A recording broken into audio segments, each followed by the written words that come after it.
This is a no BS guide to speeding up your website by 50 to 80%. And in the next 2 minutes, I'm going to show you exactly how to do it right now and instantly see improvements. First, we need to understand what we're optimizing for. It all starts with two key core web vitals. Let's talk about the big one, largest contentful paint, or LCP. Simply put, when a website loads, it needs to grab a bunch of different assets from the internet somewhere.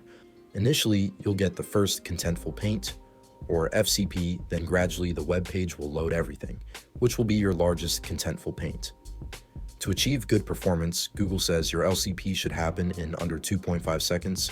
Anything more than 4 seconds is really bad. The most basic way to analyze this is to open up the DevTools in your browser and examine the network waterfall. Every bar you see is an asset your site's trying to load.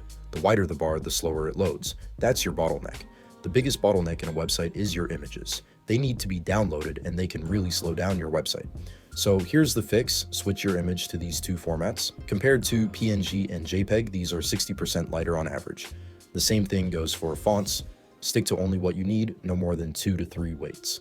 Also, compared to TDF and OTF, use WAV2 as it's 50 to 70% lighter on average.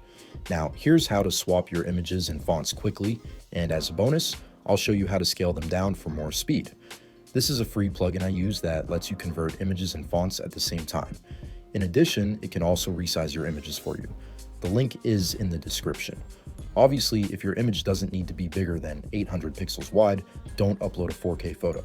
You're just tanking your load time. That's step one. But in production, you'll also want to make sure you're serving your assets from a content delivery network. Use something like Cloudflare. It'll handle all the CDN magic for you automatically.